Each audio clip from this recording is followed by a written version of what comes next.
This is part 8 of my series of instructional videos on how to build my Three Nite P-30 model.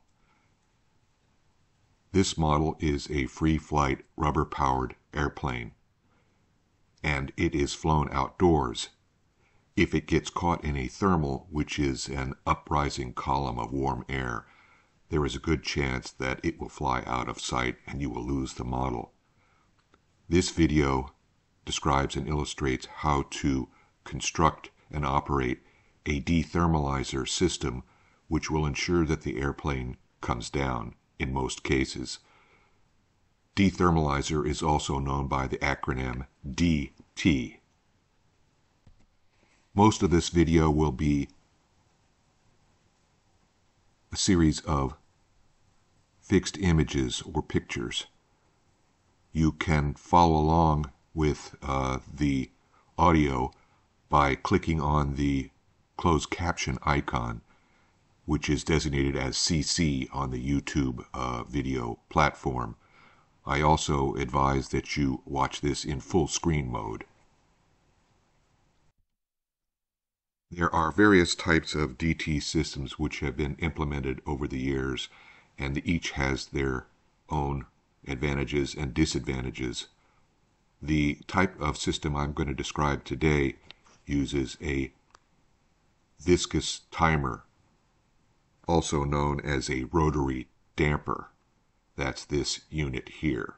This is the timing element which determines the elapsed time between launching the model and having the DT trigger.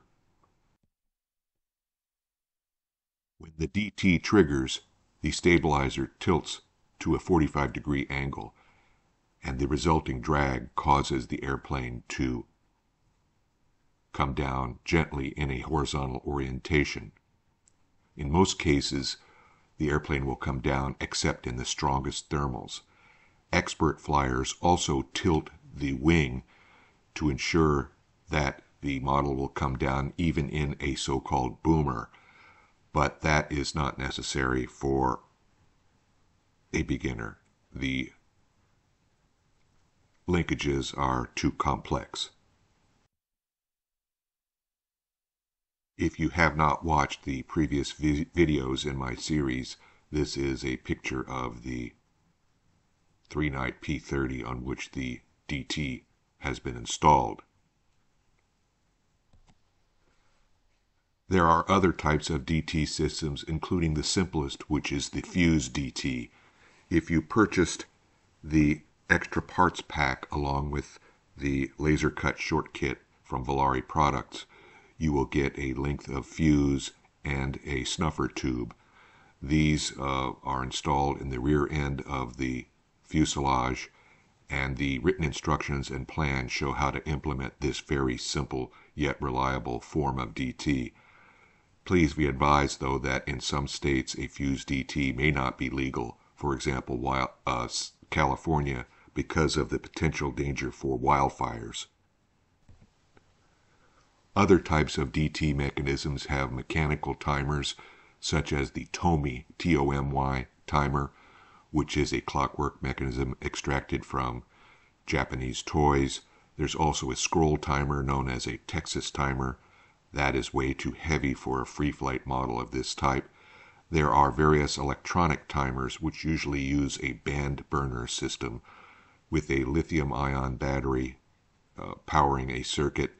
A timing mechanism in that circuit causes a nichrome wire to be heated and sever a rubber band at the appropriate time. The viscous timer DT system is probably the easiest to implement besides the fuse DT. This P-30 has been an excellent flyer.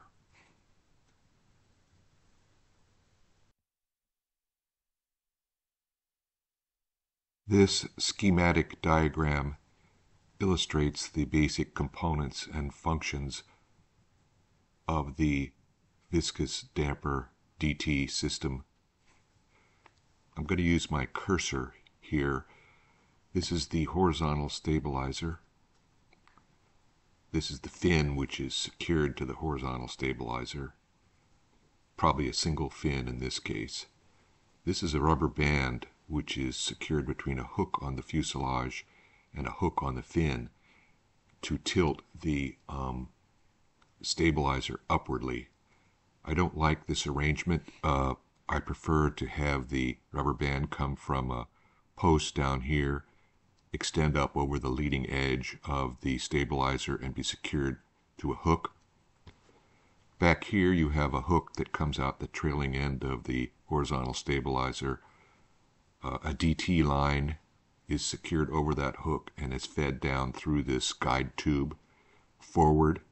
This is a break in the diagram. The forward end of the DT line has a rubber band here, which is secured over the lower lever arm of a U-shaped mousetrap device. It's made of 1/32 music wire. The long extension here extends through a segment of 1/16 aluminum tubing, which is glued to the side of the fuselage with balsa wood supports. Here is a post, and a coil spring is connected to that post, one end of the coil spring. The forward end has a line which wraps around the hub of the viscous damper. This line is preferably made of spider line, which is used in fishing. It's a braided line which is, I believe, made of Kevlar. It's not stretchable, and that's very important. In this particular diagram, the line wraps around the top of the hub. I prefer it to wrap around the bottom of the hub so that you arm the viscous damper DT system by rotating the lever arm, not shown here. Well, I guess it is here. You rotate it clockwise in my implementation. So once this is all connected and armed as shown, the spring force pulls this lever arm of the rotary damper clockwise in this implementation.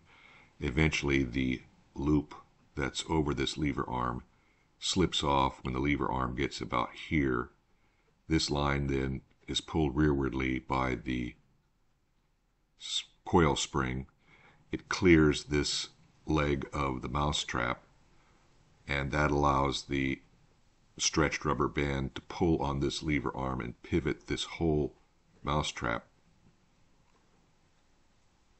That in turn releases the rubber band here. The DT line moves rearwardly rapidly, and that allows the stabilizer to be tipped up to a angled position, and the drag thus brings the aircraft down in a nice horizontal orientation.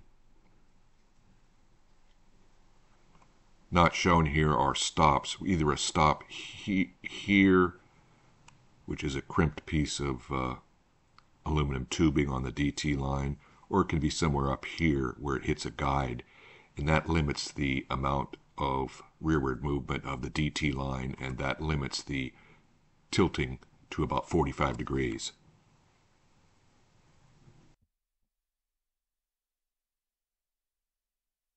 So in this picture you can see the various components of the DT system.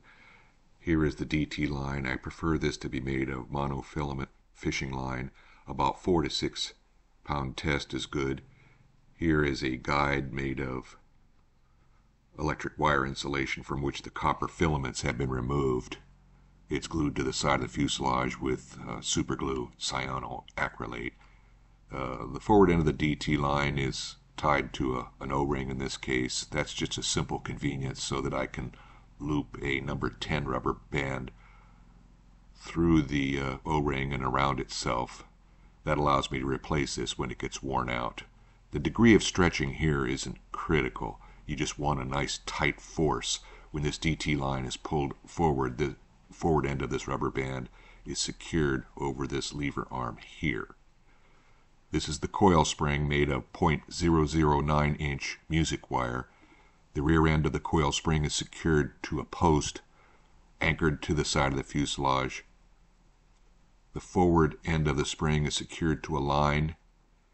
This line is made of spider line or spider wire, they sometimes call it. It's a fishing line made of Kevlar that's not stretchable. It has a loop here.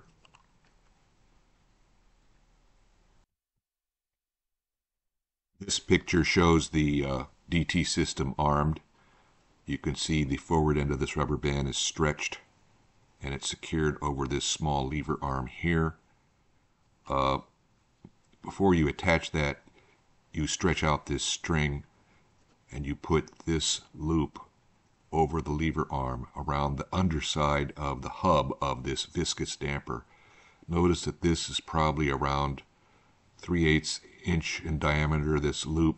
That allows you to put it over the hub if you want to lock down the DT. Let's say you are in a fly-off and you're getting into high times. You may not be able to turn this far enough to get the high time you want. You just lock down the DT in that case. But you take a tremendous risk that your airplane is going to get caught in a thermal. The DT will not trigger because it's locked down, and then the airplane may fly out of sight.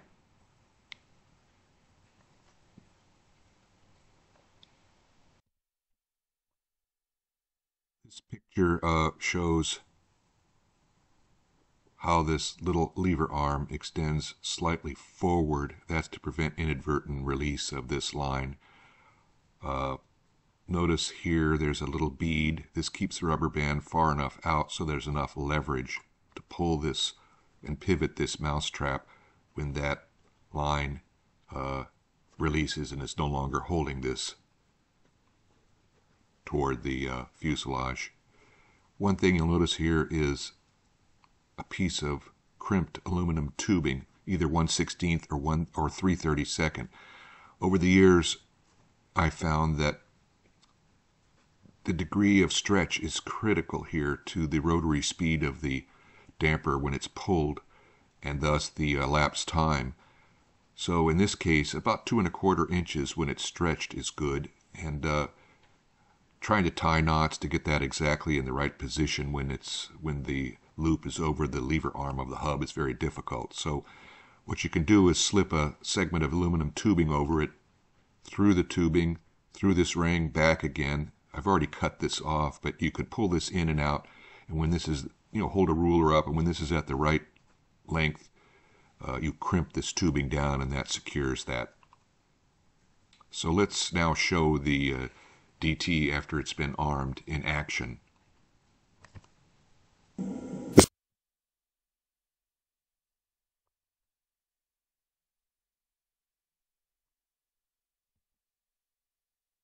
Again, here is the system disarmed. Here is the DT armed, and I'm going to show the operation again, just in case it didn't come through clearly the last time. This is a video that's going to show the viscous timer actuated DT on my Three Nite P-30. You can see the arm is about to release, so I'll hold it back like this. There it goes.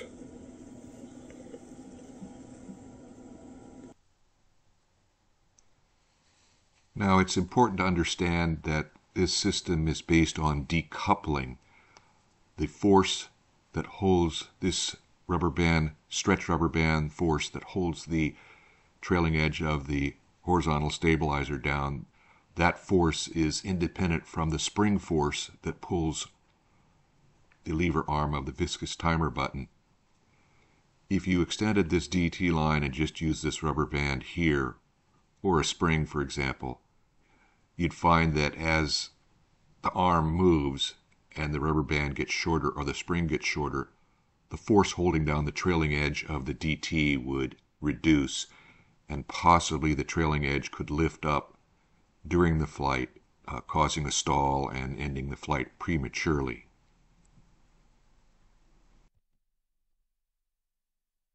Also, it's important to understand that this viscous damper has a fluid in it, and that fluid creates resistance to the arm moving, and the viscosity of that fluid changes with temperature. So on hotter days, this rotary damper, the lever arm is going to rotate more quickly under the same spring force. And on colder days, it's going to rotate more slowly. So it's important when you're flying at the field to hook up your DT, put your lever arm at your normal starting position, and then let the DT run while you're holding the model. And you'll find out about where it should be to get the target 2-minute trigger time. You may want to either pull the arm further back or start it further counterclockwise.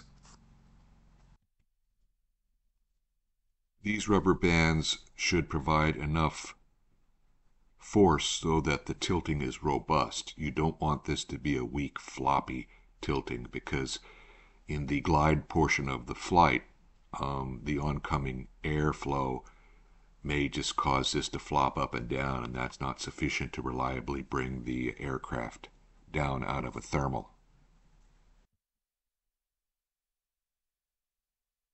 In this top view of the horizontal stabilizer, you can see the hook for the rubber bands that tilt the stabilizer, and here is the hook on the trailing edge of the horizontal stabilizer for the DT line.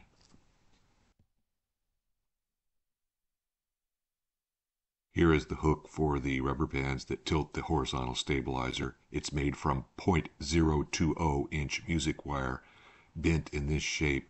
There's a 90-degree leg here which is forced down into the center rib. I've put some doublers on each side, secured this with CA, and then put a reinforcing strip of tissue over the top of the wing, the horizontal stabilizer covering. Here is a close-up view of the rear hook, again made of 0.020 inch music wire. Bends down here slightly and curves for easy attachment. There's a very short 90-degree leg here which is pushed into the center rib. The center rib is pretty thin here, so you've got to be very careful. Again, glued with CA, reinforced with a strip of Japanese tissue. This is a view of the underside of the horizontal stabilizer. You can see there are 4 short segments of round toothpick or 3/32 dowel split in half and glued so that they engage the rear end of the fuselage and keep it in a precise location. It's important that each flight the twin fins are extending in the same direction.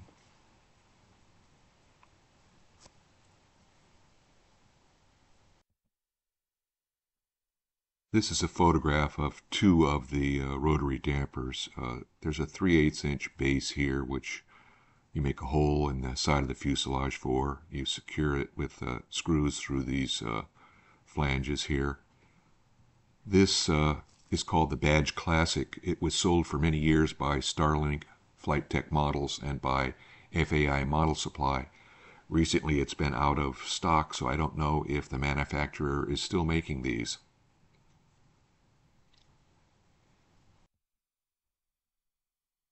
You could purchase rotary dampers from electronic parts supply companies. They're a standard item. They cost a couple of dollars each. This is a close-up view. This is probably more in the diameter of a dime. They weigh about 1 gram. The gear here is because these are probably used as dampers to dampen the motion of trays for CD players and DVD players.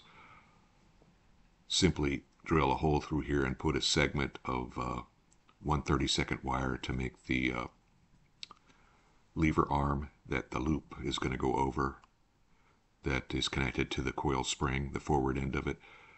You need to have quite a bit of resistance to turning here. I've gotten some of these dampers where there's too little resistance, and whatever spring force or whatever you use just turns this too quickly. So sometimes the specs for these rotary dampers will indicate the turning force. If not, you're just going to have to buy several and find out which one has enough resistance to give the appropriate turning force.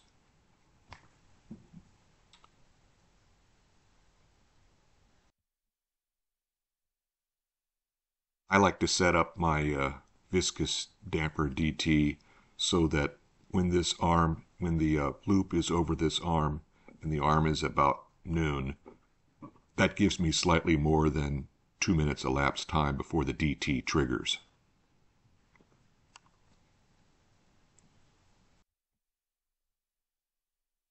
So you can see that once this rubber band comes off this little arm here,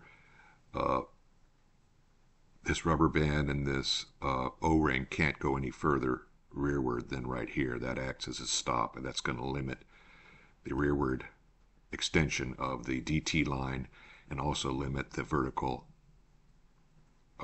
tilting, or the tilting of the stab. Alternatively, you can put a tube, a segment of aluminum tubing over the DT line in this general area. Well, actually, it would be right here, and you would crimp it so that it can't go any further back than right there, and that will limit the amount of tilting of the horizontal stab. So that concludes part 8 of my series of instructional videos on how to build my Three Nite P-30. I hope you find this helpful. Thank you for watching.